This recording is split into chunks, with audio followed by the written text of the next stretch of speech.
Kaayaayang araw guys! So for those of you who are new to my channel, my name is Aya and I'm a Bento mom. I make fun and creative lunchboxes for my daughter Zion. I'm also into gardening and homemaking, and I also love food, travel, and shopping. So if these are the things that interest you, please keep on watching. So it's almost the weekend again guys. It's Thursday na. So it's the 4th day of this school week. And we're still gonna share with you some easy to prepare na bento creations that you can follow at home. So let's check and see kung anong gagawin natin for today. So yesterday guys, I was thinking what to do for our next bento creation, and since I miss gardening, we're gonna do a garden inspired bento box for today. And we're gonna feature a little cute character, which is a ladybug. So for the ladybug, what we need is red colored na rice. So this is just plain white rice, which I colored using this beetroot powder. I'll show you on the next clip how I colored the rice there. So you just need to dissolve this one in water and then just mix it sa rice, and make sure that you mix it well so that you coat all the grains of the rice. Yan. And then for the details of our ladybug, we have nori, of course. And then for the ladybug's eyes, I'm gonna be using some candy eyes here. So yan. These candy eyes I got online. So I got this one from Shopee.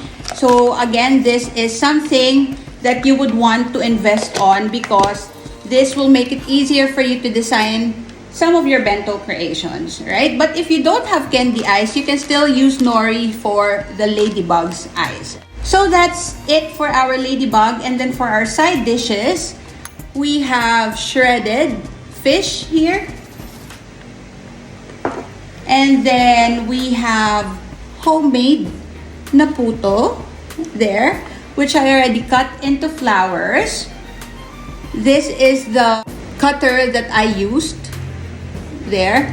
So you just need to basically press this against the puto and then you will create this shape.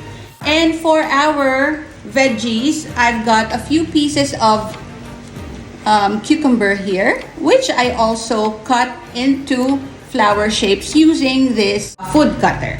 And then for our fruit, we have the kiwi. There. So on the next clip, I'll show you how I created this shape. So to achieve the flower shape for the kiwi, you just need to slice the kiwi in half using zigzag strokes. As you can see on the screen there, so you just go around the whole kiwi and slice it using zigzag strokes. And then, pag hinati nyo siya, you will achieve the flower shape. So we will now start by molding the rice. We have already cut a portion of our cling wrap. So we just get our red colored rice. We just need about 2 tablespoons of the red colored rice. Okay. So you just need to mold the red colored rice into an oval shape.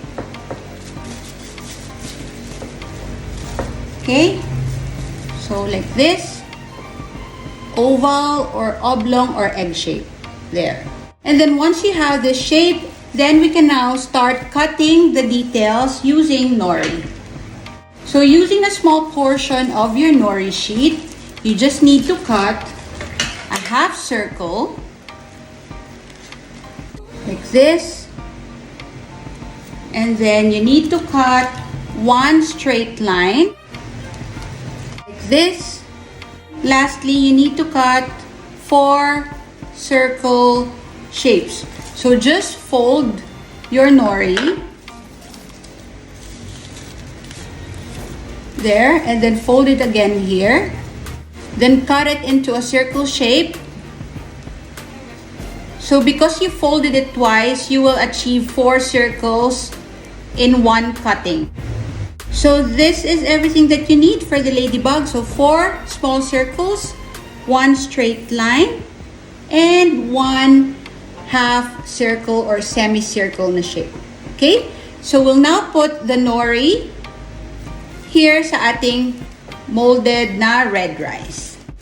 So get the oval shape that you've molded and then get your nori details. So by the way, I actually made 2. So I'm gonna be doing 2 ladybugs.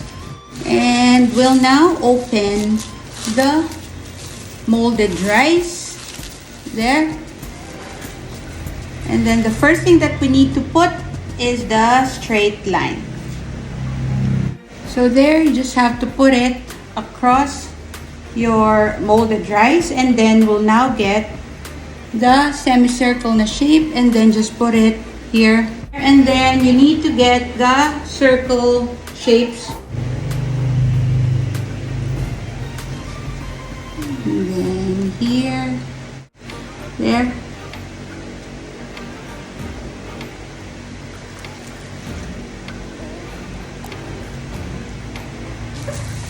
There.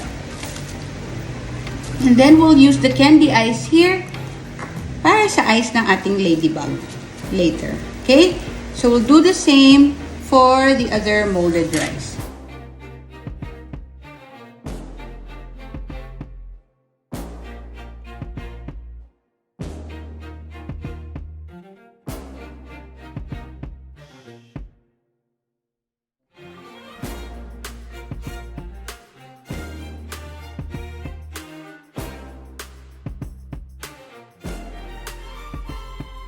There you go, we now have 2 ladybugs. So later, let's put the ice. But for now, let's set these 2 ladybugs aside. So we can now put together our bento box. Okay? For today, we're gonna be using our Yum Box tapas. So this is bigger than the panino. Again, this is from Bright Brands PH. For today, I'm gonna be using this wax paper to line our Yum Box.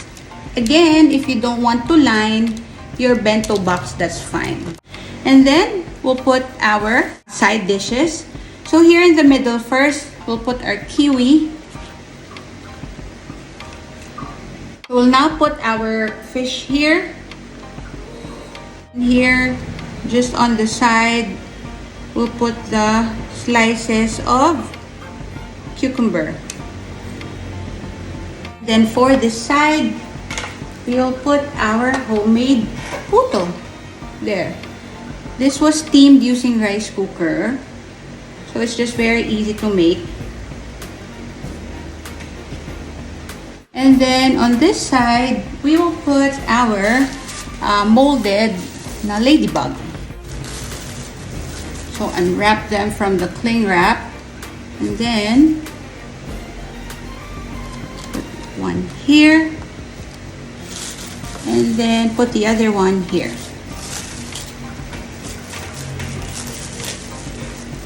There. And then we'll now put the candy ice. So you can put a little bit of ketchup, so just dab a little bit so that you can put it here and the candy ice will not move. So you're using the ketchup as food glue.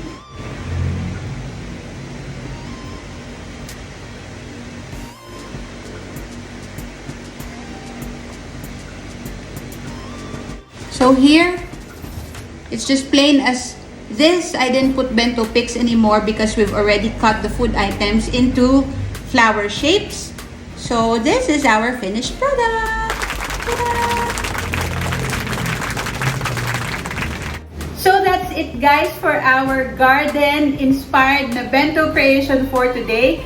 I hope you enjoyed what we did. If you enjoyed, please like and share this video. And also, please don't forget to subscribe to my channel and hit the notification bell para palagi kayo updated if I have a new video upload. Thank you for watching, guys. See you in my next vlog. Bye!